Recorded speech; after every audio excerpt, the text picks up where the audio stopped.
Цените на производите растат, платите стагнираат, граѓаните тонат во сиромаштија. Државната статистика измери нов рекорд. Трошоците за живот биле за 16,8% поголеми во август годинава во споредба со истиот месец лани. Најголемо поскапување има кај храната од речиси 26%. Цената на маслото за јадење поскапела за 50%, а лебот кој се продава за дури 44% поскапо. Следуваат млекото, јајцата, сирењето кои поскапеле за 27%, потоа месото за 23%, а сериозен раст има и кај овошјето и зеленчукот. Комуналиите, односно трошоците за домување за една година пораснале за над 17%, а транспортот за речиси 19%. Граѓаните се жала дека едва и преживуваат. Некои се оптимисти дека можеби и ќе биде подобро, а некои се и целосно разочарани од државата.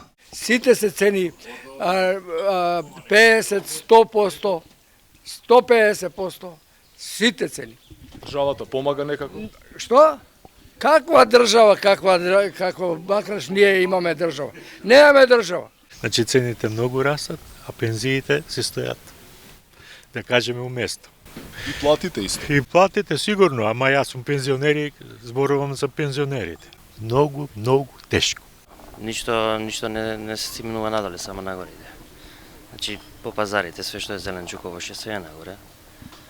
Овие што се цени за сувоместнати производи и такви работи, све е нагоре.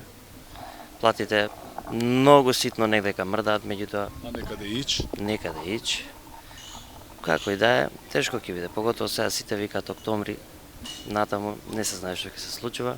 Светска криза не е само Македонија, да речем, или Бугарија, или Србија, сегде. Али ќе биде подобро. Оптимисти сте. Морам да бидам. Економистите по кој знае кој пат алармираат дека состојбата не чини и дека државата досега требаше подитно да преземе мерки за ублажување на ценовното цунами. Економистите велат дека владата треба уште одма да ги ограничи цените на основните производи, и тоа по примерот на другите развиени земји. Во спротивно, инфлацијата ќе надмине 20%, што ќе биде и погубно за сите. Поскапа струја, поскапо парно и еден куп натрупани трошоци, натрупани долгови од граѓаните, меѓутоа платите и натаму доцнат, платите и натаму добар дел од компаниите дури и не ги не исплаќаат, па затоа граѓаните се видно вознемирани од актуелната ситуација која се случува во државава. Дека не очекува тежок период веќе потврди и меѓународните финансиски институции, кои досега неколку пати алармираат дека цените одат нагоре, а за жал сиромаштијата се повеќе ќе се продлабочува.